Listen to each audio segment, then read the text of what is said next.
Hey guys, कैसे हैं आप सब। I hope you are doing well. I am Sandeep, welcome to CSC circle. तो आज हम डिस्कस करेंगे ये हमारा जो विजन आईएएस 2021 का टेस्ट सीरीज चल रहा था, ठीक है। तो इसका हम लोगों ने थर्ड पार्ट सॉल्व कर लिया था। आज ये शाम का टाइम है, तो ये मतलब हमारा आपको देखने को मिलेगा फोर्थ पार्ट है, ठीक है। इसमें हम लोग 25 क्वेश्चन सॉल्व करेंगे, 76 से लगाकर 100 तक पूरे, ठीक है। तो मैंने जैसा कि आप लोगों से सुबह बोला था कि शाम तक आपको मिल जाएगा, तो ये आपको शाम तक मिल गया है, ठीक है। तो आप लोग अच्छे से तैयारी करते रहिए। देखो यार, अब मैं बनाने लगा हूँ वीडियो, और डेली 2 वीडियो आएंगे, मतलब 50 क्वेश्चन मैं आप लोगों को सॉल्व करके दूंगा, ठीक है। तो आप लोगों की जिम्मेदारी है कि आपको भी अपना रिस्पॉन्सिबल बिहेवियर अपनाना चाहिए, ठीक है। अच्छे से अपना वीडियो देखो। अगर कहीं कन्फ्यूजन होता है सॉरी, कहीं अगर कन्फ्यूजन होता है तो उसका आप कमेंट बॉक्स में लिख दिया करो, तो मैं उसका अगले क्वेश्चन में आपको बता दिया करूँगा, ठीक है। और जो आरबीआई वाला मैंने क्वेश्चन पूछा था, तो उसमें देखो आरबीआई का जो गठन हुआ था, मतलब आरबीआई की स्थापना की गई थी, तो आरबीआई एक्ट 1934 का था, ठीक है। उसी के अंतर्गत उसकी स्थापना हुई थी। और जो उसमें आपको उसका जो राष्ट्रीयकरण हुआ था, मतलब नेशनलाइजेशन हुआ था, वो 1949 में हुआ था। तो इसमें कंफ्यूज नहीं होना है।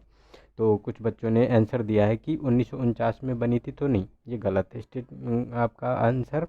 आप करेक्ट कर लीजिए, थोड़ा सा देख लीजिए उसके बारे में। थोड़ी मतलब थोड़ी इन्फॉर्मेशन तो आपको होनी चाहिए इसके बारे में, ठीक है। क्योंकि जनरली पूछ लिया जाता है ऐसे स्टेटमेंट देके कि आरबीआई का फॉर्मेशन कब हुआ था, ठीक है। तो ऐसे हमारे क्वेश्चन गलत हो जाते हैं। तो चलते हैं क्वेश्चन नंबर 76 पे। तो कहा गया है कि प्राय सुर्खियों में रहने वाला विशेष विभेदक व्यवहार, मतलब जो स्पेशल डिफरेंशिएट ट्रीटमेंट होता है, जो पद है किससे संदर्भित है। तो फर्स्ट है कि अनुसूचित जनजातियों और अन्य वन वासियों वन अधिकार से, ठीक है। सेकेंड है कि पेरिस जलवायु समझौते के अंतर्गत वार्ता से। और सी है कि विकासशील देशों के लिए डब्ल्यूटीओ के विशेष प्रावधान है। और ये आर्थिक रूप से कमज़ोर वर्गों के हितों की रक्षा के लिए विशेष प्रावधान है। तो देखो, जो ये मतलब स्पेशल डिफरेंशिएट ट्रीटमेंट जो पद है, ठीक है, इसकी अगर हम बात करें तो ये डब्ल्यूटीओ में जो विकासशील देश होते हैं, ठीक है, इनको कुछ छूटें दी जाती हैं, उसी के संबंध में है। तो हमारा ये सी वाला ऑप्शन इसका सही हो गया, ठीक है। और इसका जो प्रावधान आया कब था, तो ये जो विशेष और विभेदक व्यवहार का प्रावधान आया था, जो बाली कन्वेंशन हुई थी, ठीक है, उसमें आया था। लेकिन इसको जो रिकग्निशन मिली थी, मतलब मान्यता दी गई थी, वो तुम्हारा दोहा कतर में जो कन्वेंशन हुई थी, उसमें ये डब्ल्यूटीओ की कन्वेंशन में इसको मान्यता प्राप्त हुई थी, ठीक है। नेक्स्ट है हमारा 77। तो इसमें कहा गया कि प्रायः सुर्खियों में रहने वाला न्यूयॉर्क सिटी एक भविष्योन्मुख मेगा सिटी है, जिसका निर्माण निम्नलिखित में से किस देश में किया जाएगा। तो फर्स्ट है कि नॉर्वे है, सेकेंड भारत है, सऊदी अरब है, न्यूजीलैंड है, ठीक है। तो देखो, इसका सी ऑप्शन सही है। जो ये सऊदी अरब है, इसके द्वारा इसकी ये मतलब ये न्यूयॉर्क सिटी, न्यूयॉर्क मतलब भविष्य का एक शहर, ठीक है। उसके मतलब न्यूयॉर्क सिटी का मतलब है भविष्य का एक शहर, ठीक है। तो ये इसकी मतलब ये इतना ज़्यादा न्यूज़ में क्यों है, क्योंकि इसमें एक्चुअली क्या है, ये एक पर्यटक स्थल, मतलब पर्यटक स्थल डेवलप किया गया है, ठीक है। और इसमें क्या है कि इसमें इसमें जितना भी मतलब जो भी मटेरियल का खर्चा होता है, जैसे इलेक्ट्रिसिटी वगैरह होती है ना, तो ये पूरी की पूरी सिटी पूर्णतः वैकल्पिक ऊर्जा पर संचालित होगी, ठीक है। तो ये बहुत ज़्यादा न्यूज़ में है, तो ऐसे स्थल बहुत जल्दी पूछ लिए जाते हैं। तो ये सऊदी अरब का है, ठीक है। नेक्स्ट है 78। तो इसमें कहा गया कि निम्नलिखित में से कौन से लागत प्रेरित मुद्रास्फीति के कारण हो सकता है, ठीक है। तो कच्चे माल की कीमत में वृद्धि। सेकेंड है कि भारतीय रिजर्व बैंक जो है, ठीक है, उसके द्वारा विस्तारवादी मौद्रिक नीति का अपनाना। और थर्ड है हमारा कि कर्मचारियों के वेतन में वृद्धि, ठीक है। तो अगर हम बात करें तो देखो, कच्चे माल की कीमत में जब वृद्धि होगी तो कॉस्ट पुल इन्फ्लेशन आपको देखने को मिलेगी इसमें। तो हमारा फर्स्ट वाला स्टेटमेंट सही है, ठीक है। सेकेंड वाला हमारा गलत है, क्योंकि जो ये विस्तारवादी नीति है, विस्तारवादी मौद्रिक नीति है जो, ठीक है, आरबीआई की, तो इसमें क्या होता है, ये मतलब ये डिमांड पुल इन्फ्लेशन को कंट्रोल करती है, ठीक है। तो ये हमारा गलत हो गया। और ये थर्ड वाला भी स्टेटमेंट सही है कि कर्मचारियों के वेतन में अगर वृद्धि होगी तो ये मतलब उसको कंट्रोल किया जा सकता है, ठीक है। तो हमारा 1/3 मतलब लागत प्रेरित मुद्रास्फीति बढ़ सकती है, ठीक है, जो कर्मचारियों के वेतन में अगर वृद्धि होगी। तो हमारा 1 और 3 स्टेटमेंट इसका सही है, तो हमारा सी वाला ऑप्शन इसका सही हो गया, ठीक है। नेक्स्ट है हमारा 79। तो इसमें कहा गया है कि भारत में बैंकिंग के संदर्भ में स्प्रेड शब्द वर्णित किया जाता है। तो स्प्रेड शब्द का क्या अर्थ है, ठीक है, तो इसके बारे में बताना है। तो फर्स्ट है कि यह बैंकों द्वारा जमाकर्ताओं को भुगतान की जाने वाली ब्याज दरों और उधारकर्ताओं से वसूली जाने वाली दर के बीच का अंतर है, ठीक है। और सेकेंड है कि यह रेपो और रिजर्व रेपो रेट के बीच ब्याज दर में अंतर है। थर्ड है कि सी ऑप्शन वाणिज्य बैंक की परिसंपत्तियों और देयताओं के बीच का अनुपात है, और उपयुक्त में से कोई नहीं, ठीक है।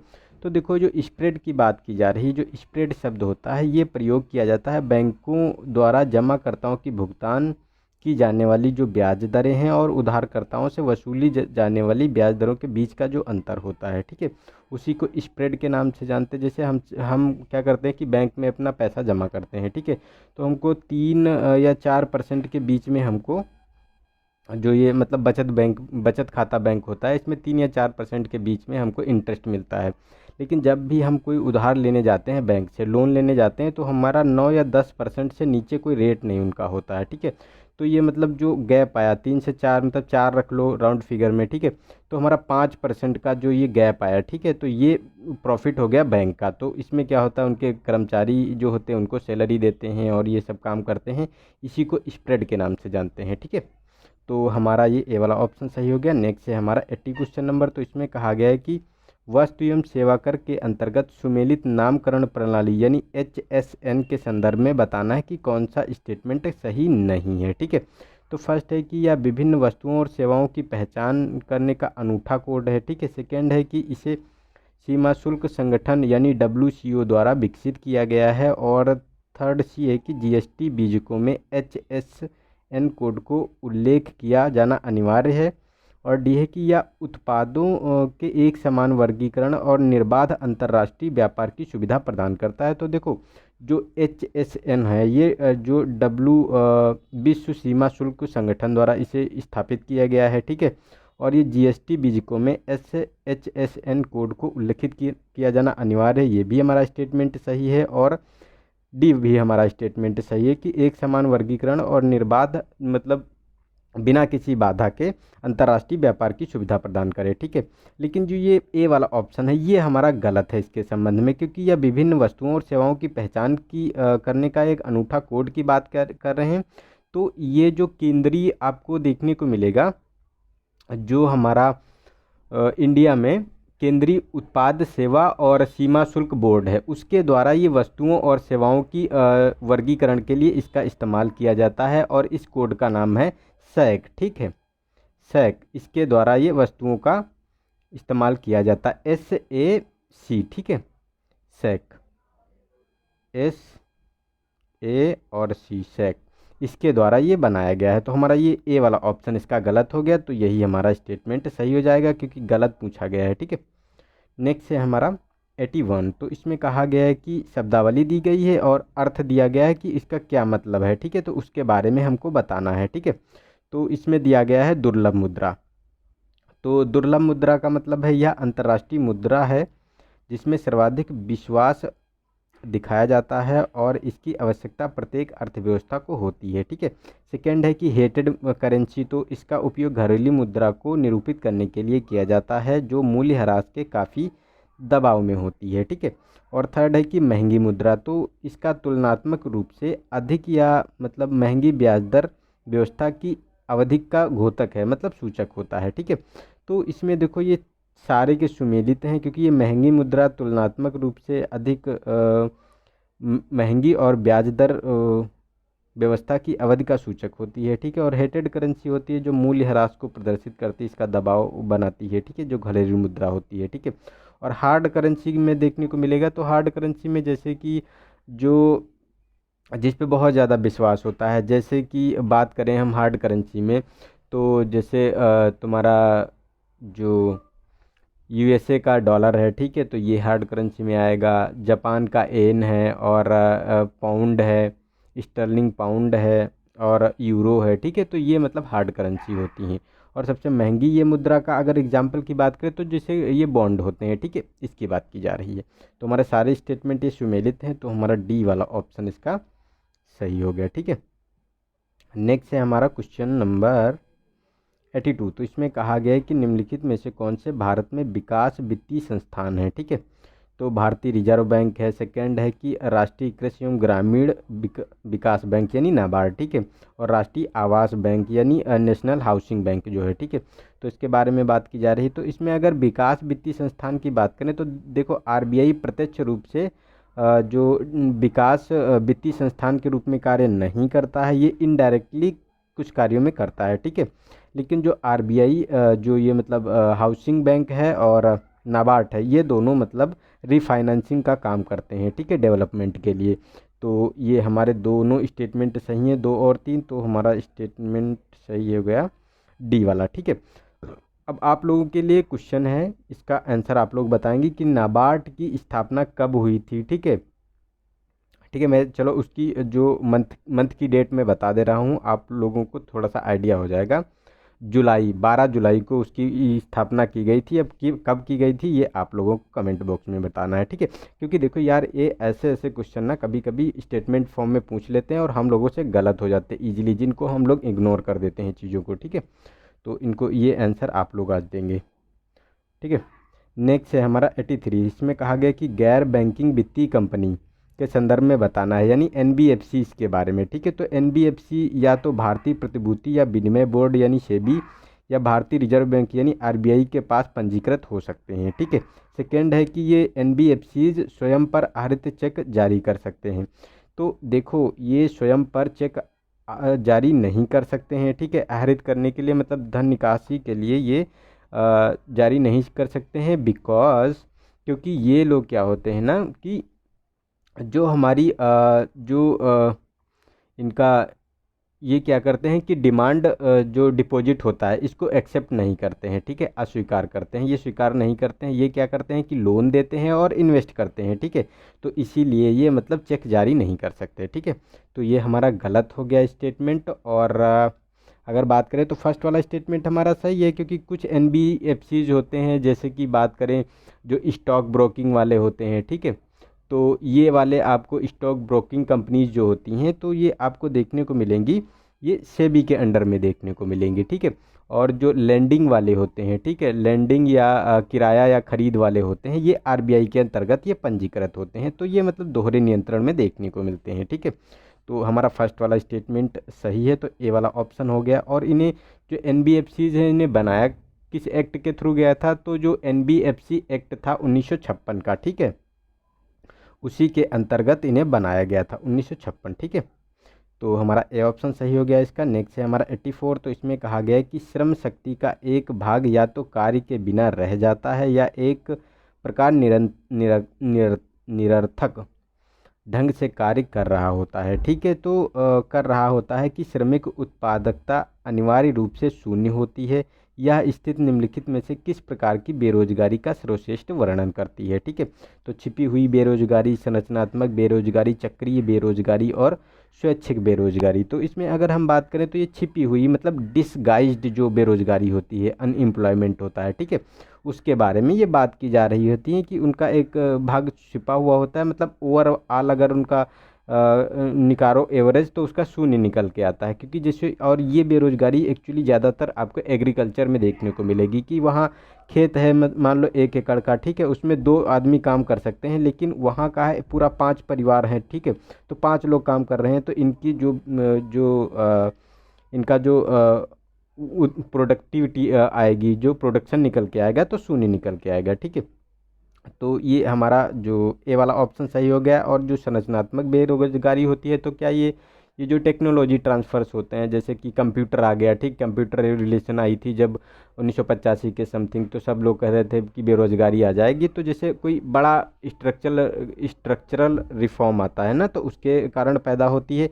चक्री बेरोजगारी देखने को मिलती है जब ये आर्थिक मंदी का दौर आता है, ठीक है, तब ये देखने को मिलती है। और स्वैच्छिक बेरोजगारी वो होती है कि काम करने का मतलब काम तो उपलब्ध है लेकिन उसकी इच्छा के अनुसार उपलब्ध नहीं है, कि जैसे कोई काम करने के लिए कोई एलिजिबल है, उसको एक कोई काम करने के लिए 100 रुपये मिलने चाहिए, ठीक है, लेकिन एक्चुअली में उसको उसी काम के लिए 75 रुपये दिए जा रहे हैं। तो वो काम करने का तो इच्छुक है, काम भी उपलब्ध है, लेकिन जो 75 रुपये मिलने की वजह से वो नौकरी छोड़ देता है, तो ये स्वैच्छिक बेरोजगारी हो जाती है, ठीक है। तो हमने यहाँ पूरा बेरोजगारी का कॉन्सेप्ट देख लिया। आई होप आप लोगों को अच्छे से समझ में आ गया होगा, ठीक है। नेक्स्ट है हमारा, नीचे दिए गए साधनों में किसका भारतीय रिजर्व बैंक यानी आरबीआई द्वारा तरलता और मुद्रास्फीति को नियंत्रित करने के लिए उपयोग किया जाता है, ठीक है। तो खुले बाजार की क्रिया यानी ओपन मार्केट ऑपरेशन, ठीक है, बैंक दर और तुम्हारा रेपो और रिजर्व रेपो दर और कर का आधार बढ़ाना, ठीक है, कर का आधार बढ़ाना। तो इसमें कौन कौन सी क्रियाएं हैं जो मतलब मुद्रास्फीति को नियंत्रित की जाती हैं आरबीआई द्वारा। तो देखो, ओपन मार्केट की जो ओपन मार्केट ऑपरेशंस है, बैंक दर है, रेपो रेट और रिजर्व रेपो दर का इस्तेमाल किया जाता है, लेकिन कर का आधार बढ़ाना ये राजकोषीय नीति का उपकरण है, ठीक है, तो ये इसमें शामिल नहीं होगा। तो 1, 2 और 3 हमारा स्टेटमेंट सही हो गया, बी वाला ऑप्शन तो इसके मतलब हमारा सही हो गया, ठीक है।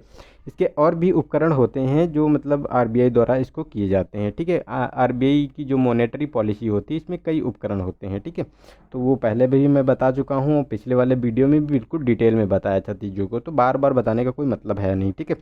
तो उसको देख लेना पीछे वीडियो में, तो मिल जाएगा आपको, ठीक है। और एक जो बात थी तो उसमें ये है कि ये जो, हाँ, राजकोषीय, ये मतलब कर का आधार जो है तो ये केंद्र सरकार का उपकरण है, ये राजकोषीय सुधार में काम किया जाता है, ठीक है।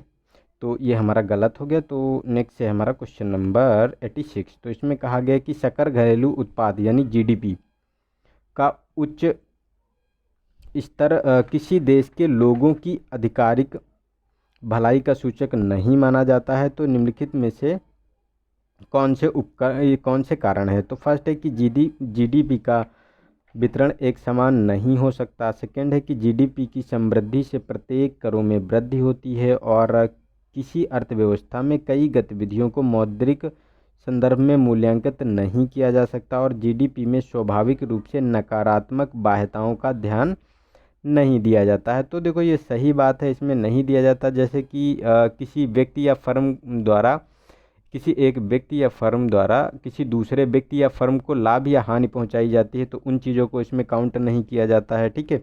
और थर्ड वाला भी स्टेटमेंट सही है, क्योंकि जो अर्थव्यवस्था में कई गतिविधियां होती है, जैसे कि घर में जो महिलाएं काम करती हैं, जो उनकी सर्विसेज होती है, उनको कहीं काउंट नहीं किया जाता है, तो ये भी हमारा स्टेटमेंट सही है। लेकिन ये सेकेंड वाला गलत स्टेटमेंट है, क्योंकि इसमें जीडीपी की समृद्धि से प्रत्यक्ष करों में वृद्धि होती है, तो ये नहीं, ये गलत है। ये राजकोषीय नीति का एक उपकरण है, ना कि इसका जीडीपी से कोई संबंध है, ठीक है। और फर्स्ट वाला स्टेटमेंट भी सही है, क्योंकि जीडीपी का एक समान वितरण नहीं होता है, कहीं पे ये मतलब बहुत ज़्यादा देखने को मिलेगी, कहीं कम देखने को मिलेगी, ठीक है। तो ये एक एवरेज के रूप में देखा जाता है, तो ये भी हमारा स्टेटमेंट गलत है, ठीक है। तो ये हमारा सही हो गया इसका 1, 3 और 4 स्टेटमेंट, ठीक है। तो 1, 3 और 4, तो हमारा ये सी वाला ऑप्शन इसका सही हो गया, ठीक है।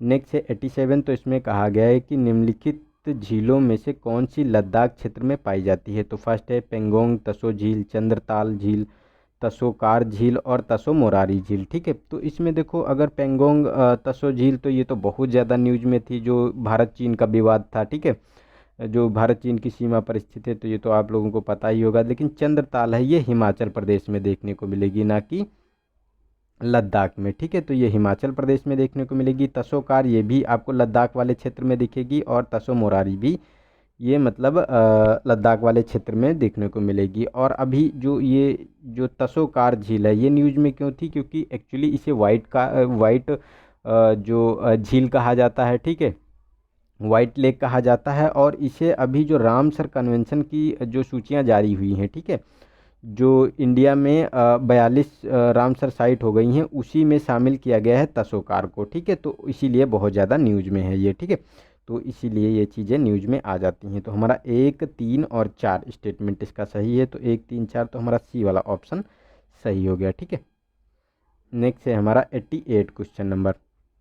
तो इसमें नगर पालिका बंध पत्र के संदर्भ में बताना है कि कौन सा स्टेटमेंट इसमें सही नहीं है, ठीक है। तो देश का कोई भी शहर स्थानीय निकाय इस प्रकार के बांध पत्र जारी कर सकता है। सेकेंड है कि इन बांध पत्रों को केवल अवसंरचना परियोजनाओं के लिए ही जारी किया जा सकता है। ठीक है, तो ये गलत है, केवल अवसंरचना परियोजनाओं के लिए नहीं जारी किया जाता। इसमें क्या होता है कि आप जैसे कोई सरकारी जो स्थानीय निकाय है, तो जैसे कोई सड़क का निर्माण करना चाहती है, स्कूल का निर्माण करना चाहती है, रेलवे स्टेशन का निर्माण करना चाहती है या हवाई अड्डों का निर्माण करना चाहती है, तो उसके लिए बॉन्ड ये जारी कर सकती है। ठीक है, और ये जो फर्स्ट वाला स्टेटमेंट ये भी गलत है, क्योंकि कोई भी स्थानीय निकाय इसे जारी नहीं कर सकती। ऐसे अगर जारी करने लगे तो सब लोग पैसे इकट्ठा करने लगे इसी के आधार पर, तो ये भी हमारा गलत स्टेटमेंट है, क्योंकि इसमें कुछ मापदंड होते हैं, उनको फॉलो करना पड़ता है, तभी आप अपना बॉन्ड जारी कर सकते हैं। ठीक है, तो ये न्यूज़ में क्यों था, तो अभी जो जनवरी 2021 में बड़ोदरा नगर निगम ने म्युनिसिपल बॉन्ड जारी किए हैं। ठीक है, तो इसी के बारे में ये बहुत ज़्यादा न्यूज़ में था।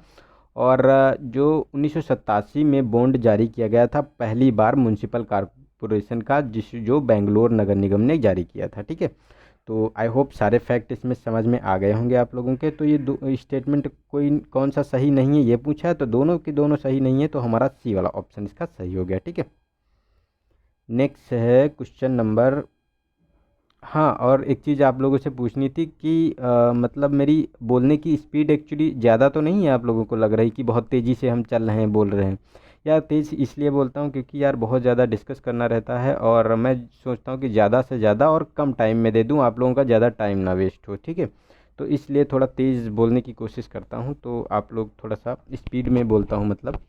तो आप लोग अगर ज़्यादा स्पीड तेज़ हो तो बता दीजिएगा कोई भी अगर हो। ठीक है, नेक्स्ट है हमारा 89। तो इसमें कहा गया कि अर्थव्यवस्था के संदर्भ में फिलिप वक्र बताता है, तो मुद्रास्फीति के परिणाम स्वरूप रोजगार सृजन होता है। ठीक है, और बी है कि कर दर में वृद्धि के साथ सरकार द्वारा संग्रहित कर राजस्व की राशि में एक निश्चित सीमा तक वृद्धि होती है। सी है कि मुद्रास्फीति के परिणाम स्वरूप मंद आर्थिक समृद्धि होती है। रोजगार और जीडीपी समृद्धि दर के मध्य सकारात्मक संबंध है। ठीक है, तो देखो अगर फिलिप वक्र की बात करें तो इसमें मुद्रास्फीति के परिणाम स्वरूप रोजगार सृजन होता है। जैसे मतलब जितनी, जैसे मान लो एक साल में ये 4% इन्फ्लेशन हुआ, तो इसमें क्या होगा कि आपका ये 6%, मतलब 6-7% देखने को मिलेगा अनएम्प्लॉयमेंट। ठीक है, अब 6% इन्फ्लेशन हो गया, तो ये अब 2%, ये लगभग 2% अनएम्प्लॉयमेंट बचेगा, मतलब 7 से 2 आ जाएगा। ठीक है, तो इस ऐसे मतलब इसको डिस्क्राइब किया जाता है। ठीक है, तो ए वाला ऑप्शन इसका सही हो गया। नेक्स्ट है हमारा क्वेश्चन नंबर 90। तो इसमें कहा गया है कि इलेक्ट्रॉनिक रूप से प्रेषित डाक मतपत्र प्रणाली ETPBS के संदर्भ में बताना है कि कौन सा स्टेटमेंट हमारा सही है। ठीक है, तो ETPBS को भारत इलेक्ट्रॉनिक लिमिटेड और electronics corporation of India limited द्वारा विकसित किया गया है। ठीक है, सेकेंड है कि यह अधिकृत मतदाताओं को अपने निर्वाचन क्षेत्र के बाहर कहीं से भी इलेक्ट्रॉनिक रूप से प्राप्त डाक मतपत्र का उपयोग कर मतपत्र डालने को सक्षम बनाता है। तो देखो ये सेकेंड स्टेटमेंट सही है, लेकिन फर्स्ट वाला गलत है, क्योंकि मतपत्र का उपयोग हम इलेक्ट्रॉनिक डाक मतपत्र के माध्यम से अपना मत डालने के लिए उपयोग कर सकते हैं। ठीक है, और ये सुविधा NRI को भी दी गई है जिसके पास पासपोर्ट है। ठीक है, और ये जो कहा गया है कि फर्स्ट में कि इसको मतलब डेवलप किसने किया है, तो इसको डेवलप किया है भारतीय निर्वाचन आयोग और CDAC ने। ठीक है, तो इन दोनों ने डेवलप किया है मिलके, तो ये हमारा गलत स्टेटमेंट है, तो हमारा इसमें सही हो जाएगा सेकेंड वाला ऑप्शन। ठीक है, बी ऑप्शन इसका सही है। नेक्स्ट है हमारा 91। तो इसमें कहा गया है कि मुद्रास्फीति की माप के संदर्भ में बताना है कि कौन सा स्टेटमेंट हमारा सही है। ठीक है, तो फर्स्ट है कि यह CPI और WPI वस्तुओं और सेवाओं की सीमित टोकरी पर आधारित वह GDP अवस्फीति से अर्थव्यवस्था में घरेलू स्तर पर उत्पादित सभी वस्तुओं और सेवाओं का मूल्य प्रतिबिंबित होता है, और GDP अवस्फीति का उपयोग करके मुद्रास्फीति में मासिक परिवर्तन पर सर्वश्रेष्ठ रूप से नज़र रखी जा सकती है। तो ये नहीं, इस पे ऐसा हम कैसे प्रूव कर पाएंगे, ऐसा हम पता नहीं लगा पाएंगे। ठीक है, तो ये गलत है हमारा स्टेटमेंट, लेकिन फर्स्ट वाला हमारा सही है। ठीक है, तो हमारा ए वाला ऑप्शन सही हो गया इसका। नेक्स्ट है हमारा क्वेश्चन नंबर 92। तो इसमें कहा गया है कि यदि अर्थव्यवस्था में तीव्र वृद्धि हो रही है तो निम्नलिखित में से कौन से कदम राजकोषीय नीति के प्रतिचक्रीय दृष्टिकोण के तुल्य होंगे। ठीक है, तो सरकारी व्यय में कमी करना, कर दरों में वृद्धि करना, ब्याज दरों में वृद्धि करना। तो अगर इसके बारे में हम बात करें तो देखो ये ब्याज दरों में वृद्धि का ये तो आरबीआई का जो मॉनेटरी पॉलिसी है, ठीक है, उसका उपकरण है, तो इसका इस्तेमाल तो हम राजकोषीय नीति के लिए कर नहीं सकते हैं, ठीक है। और सरकारी व्यय में कमी कर सकते हैं, कर दरों में वृद्धि कर सकते हैं, ठीक है। तो इससे क्या होगी कि हमारी राजकोषीय नीति जो है, जो राजकोषीय घाटा है, उसको हम कंट्रोल कर पाएंगे, ठीक है। तो हमारा 1 और 2 स्टेटमेंट सही है, तो ए वाला ऑप्शन इसका सही हो गया। नेक्स्ट है 93। तो इसमें कहा गया है कि सामान्य स्थिति बेरोजगारी की गणना निम्नलिखित किस अवधि के संदर्भ में की जाती है, तो 1 वर्ष में या 6 महीने में, 1 सप्ताह में, 1 दिन में, ठीक है। तो इसमें देखो ये ए वाला ऑप्शन सही है। 100 मतलब 365 दिन में, यानी पूरे 1 वर्ष में विगत 365 दिन जो बीते हैं उसमें देखा जाता है कि अधिकांशतः कितने दिन व्यक्ति अनएम्प्लॉयमेंट रहा है, अनएम्प्लॉय रहा है, ठीक है। तो उसके बारे में ये बात की जाती है और इसके 3 मापदंड होते हैं। एक तो हमारा वार्षिक होता है, मतलब सामान्य स्थिति में 365 दिन का, एक साप्ताहिक होता है और एक दैनिक आधार पे ये गणना की जाती है, ठीक है। नेक्स्ट है हमारा 94। तो इसमें विकासशील अर्थव्यवस्था में मुद्रास्फीति के निम्नलिखित में से कौन से लाभ हो सकते हैं, तो फर्स्ट है कि यह बाजार में विदेशी पोर्टफोलियो निवेश यानी एफपीआई के अनुकूल होती है और ये आर्थिक समृद्धि के अनुकूल हो सकती है, ठीक है। तो इसमें ये दोनों स्टेटमेंट हमारे सही हैं, क्योंकि बाजार में विदेशी पोर्टफोलियो निवेश के अनुकूल होता है और जो आर्थिक समृद्धि के लिए भी अनुकूल होता है, क्योंकि भाई जब तुम्हारे यहाँ निवेश आएगा, इन्वेस्टमेंट आएगा, तो आर्थिक समृद्धि बेसिकली आपको देखने को ही मिलेगी। तो हमारे दोनों स्टेटमेंट ये सही है, ठीक है। तो सी वाला ऑप्शन सही हो गया। नेक्स्ट है 95। तो इसमें कहा गया कि भारत में बैंकों के हालिया विलय के संदर्भ में बताना है कि कौन सा स्टेटमेंट सही है, तो फर्स्ट है कि सार्वजनिक क्षेत्र के बैंकों के विलय का निर्णय आरबीआई के अधिकार क्षेत्र में आता है, ठीक है। सेकंड है कि बैंकों के विलय में 2 या 2 से अधिक बैंकों का विलय करके एक नई संस्था का निर्माण किया जाता है, तो नहीं, ये गलत है। कोई नई संस्था नहीं बनाई जाती, उसमें एक होस्ट यानी एंकर बैंक होता है, ठीक है, उसी में अन्य बैंकों को मिला दिया जाता है। तो मतलब एक एंकर बैंक होता है, उसी में ये मतलब मर्ज कर दी जाती हैं जितनी भी बैंक होती हैं। तो ये हमारा गलत हो गया स्टेटमेंट। और फर्स्ट वाला है विलय का निर्णय आरबीआई के अधिकार क्षेत्र में होता है, तो ये भी नहीं, ये जो है केंद्र सरकार के अधिकार क्षेत्र में होता है और केंद्रीय मंत्रिमंडल अंतिम स्वीकृति देता है इसकी, ठीक है, विलय की। तो ये दोनों स्टेटमेंट गलत हैं हमारे, तो हमारा डी वाला ऑप्शन सही हो गया। और अभी जो मतलब 2019 में मतलब जो 10 बड़े बैंक, जो 10 बैंक थे उनको विलय करके 4 बड़े बैंक बना दिए गए थे, ठीक है। तो अब वर्तमान स्थिति अगर बात करें भारत में कितने बैंक हैं, तो टोटल पब्लिक सेक्टर के जो बैंक हैं वो 12 बैंक बचे हुए हैं, ठीक है। उन्हें भी विलय करने की बात की जा रही है, ठीक है। 8 या 7 बैंक बनाने की बात की जा रही है अभी वर्तमान में, ठीक है। तो ये इसीलिए ये न्यूज़ में था, तो शायद इसीलिए पूछा है क्वेश्चन। नेक्स्ट है हमारा 96। तो इसमें कहा गया है कि महिला कार्य सहभागिता को बेहतर बनाने हेतु निम्नलिखित पहलों में से कौन सी सहायक होगी, ठीक है।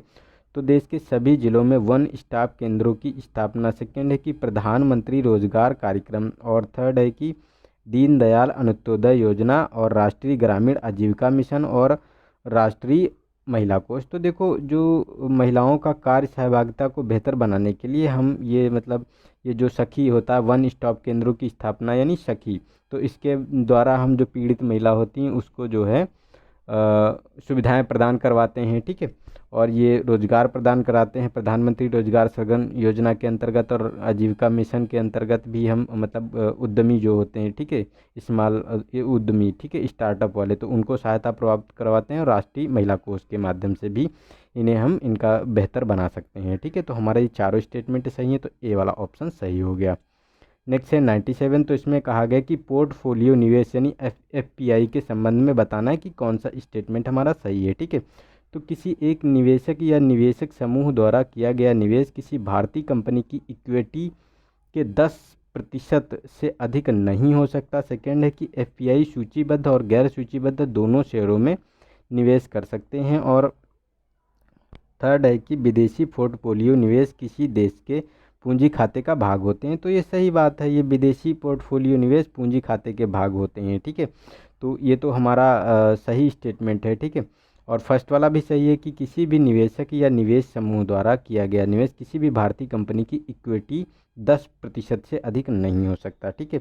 लेकिन ये गैर सूचीबद्ध में जो बात की जा रही है, तो ये लोग जो है जो इक्विटी जो एफपीआई जो विदेशी पोर्टफोलियो निवेशक होते हैं, ये आपको जो इसमें जो गैर सूचीबद्ध शेयर में निवेश नहीं कर सकते हैं, ठीक है। तो हमारा 1 और 3 स्टेटमेंट इसका सही है, तो हमारा बी वाला ऑप्शन सही हो गया इसका, ठीक है। नेक्स्ट है 98। तो इसमें कहा गया है कि यह हजारों वर्षों पुरानी पारंपरिक कागज़ बनाने की तकनीकी है जिसे मोन शुगु या मोनोपा लोगों का कागज़ कहा जाता है। यह कागज़ शुंग सेप झाड़ी यानी डफने पैपीरेसिया की छाल का उपयोग करके बनाया जाता है। सदियों से इस कागज़ का धार्मिक ग्रंथों, पांडुलिपियों, प्रार्थना ध्वजों और कभी कभी ध्वज फहराने के स्तंभों और प्रार्थना प्रहरियों के भाग के रूप में उपयोग किया जा रहा है। तो उपयुक्त कागज़ बनाने की तकनीकी निम्नलिखित में से किस राज्य या केंद्र शासित प्रदेश की है, ठीक है। तो इस के बारे में बात की जा रही है। तो ये कागज़ की जो पांडुलिपि है कहाँ की है, ठीक है। तो ये हमारा लद्दाख है, हिमाचल प्रदेश है, अरुणाचल प्रदेश है, सिक्किम है। तो ये देखो ये सी वाला ऑप्शन है, ये अरुणाचल प्रदेश की है। ये अभी मतलब इसका अस्तित्व ख़त्म हो रहा है, ये न्यूज़ में थी, इसका अस्तित्व ख़त्म हो रहा है, इसीलिए ये बहुत ज़्यादा न्यूज़ में हुई थी। तो इसको बचाने के लिए ये मतलब ये बहुत ज़्यादा चर्चा में आई थी, तो इसी के संबंध में ये था, ठीक है। तो नेक्स्ट है हमारा आज का सेकेंड लास्ट क्वेश्चन। तो इसमें कहा गया है कि हाल ही में भारत में निम्नलिखित में से किस स्थान पर कृत्रिम बुद्धिमत्ता और रोबोटिक्स प्रौद्योगिकी पार्क यानी आर्ट पार्क स्थापित किया गया है, ठीक है। तो बेंगलुरु कर्नाटक है, गुरुग्राम हरियाणा है, हैदराबाद तेलंगाना है, मुंबई महाराष्ट्र है, ठीक है। तो देखो ए वाला ऑप्शन सही है, जो बेंगलुरु कर्नाटका है यहीं पे स्थापित किया जा रहा है आर्ट पार्क। और ये आर्ट पार्क जो है ये पीपीपी मॉडल मतलब पार्टनरशिप मॉडल जो है, ठीक है, पीपीपी मॉडल, तो उसी के आधार पे ये आईआईएससी बेंगलुरु और आर्टिफिशियल इंटेलिजेंट फाउंड्री द्वारा स्थापित किया जाता है, ठीक है। तो ये हमारा ए वाला ऑप्शन हो गया। नेक्स्ट है हमारा 100 आज का लास्ट क्वेश्चन। तो इसमें कहा गया कि हाल ही में भारत में आरंभ की गई प्रारंभिक स्वास्थ्य चेतावनी प्रणाली के संदर्भ में बताना है कि कौन सा स्टेटमेंट सही है। तो फर्स्ट है कि यह भारत में मौसम परिवर्तन और रोग की घटनाओं के बीच संबंध आधारित है, ठीक है। और सेकेंड है कि यह प्रणाली पृथ्वी विज्ञान मंत्रालय द्वारा विकसित की गई है। तो दोनों स्टेटमेंट ये सही है। और इसमें जो विशेषकर जो रोग हैं जैसे कि मलेरिया या अतिसार जैसे रोगों का अनुमान लगाने के लिए इसको स्थापित किया जा रहा है, ठीक है। तो ये अर्थ साइंस के अंतर्गत है, ठीक है, आयुष मंत्रालय के अंतर्गत नहीं है। ये चीज़ आप लोगों को याद रखना है, ठीक है, कंफ्यूज नहीं होना है। तो ऐसे क्वेश्चन पूछे जाते हैं, इसीलिए ये मंत्रालय वगैरह बहुत ज़्यादा पूछे जाते हैं यूपीएससी में, ठीक है। तो हमारे दोनों स्टेटमेंट सही हैं, तो हमारा सी वाला ऑप्शन इसका सही हो गया। तो आई होप अगर वीडियो अच्छा लगा हो तो इसको लाइक करें, और अगर क्वेश्चन पूछना हो तो उसका आंसर दीजिए प्लीज़। ये आप ही के लिए है, आप ही के फ़ायदे के लिए है कि ऐसे जो छोटे मोटे क्वेश्चन होते हैं जिसको हम इग्नोर कर देते हैं, उन चीज़ों को मैं कवर करने की यहाँ कोशिश कर रहा हूँ, ताकि आपको कोई अगर सिंपल जैसे पिछली बार क्वेश्चन पूछा गया था, ट्रांस रिजर्व पूछ लिया गया था, जिसके बारे में बहुत लोगों को नहीं पता था, जो IMF का जो ट्रांस रिजर्व होता है, ठीक है, उसी के संबंध में पूछा गया था। ऐसे लिखा था ट्रांस रिजर्व क्या है और किस ऑर्गेनाइजेशन से संबंधित है, ये पूछा गया था। IMF सिंपल सा क्वेश्चन था, एक मतलब इतना इजी क्वेश्चन तो मैंने कभी देखा तक नहीं था, ठीक है, इतना इजी क्वेश्चन पूछा जाता है। तो ऐसे 8 से 10 क्वेश्चन ऐसे इजी पूछे जाते हैं, अगर आप लोगों ने उनको कवर कर लिया तो आपका प्रीलिम्स पक्का है, ठीक है, उसको कोई नहीं रोक सकता। देखो कठिन पे सब फोकस करते हैं जितना टफ होता है, लेकिन जो सरल वाला पार्ट आता है, ठीक है, उस पर कोई फोकस नहीं करता है। इसकी वजह से ही हमको वो मतलब फैक्ट नहीं पता होता है, क्योंकि यार फैक्ट पूछा गया, ट्रांस रिजर्व पूछा गया, अगर नहीं आता है आपको तो नहीं आता है, उसमें कोई दिमाग लगाने वाली बात नहीं है। अगर आता है तो आप नंबर पाएंगे, वरना आपका माइनस में जाएगा, ठीक है। तो ऐसे क्वेश्चन मैं कवर करूँगा यहाँ पे जो छोटे मोटे हैं, ठीक है, तो उन पे आप लोग ज़रूर उनका आंसर दिया करें, तो आपका वो उसमें आ जाएगा, ठीक है। तो मिलते हैं नेक्स्ट वीडियो में, तब तक के लिए नमस्कार, जय हिंद, जय भारत।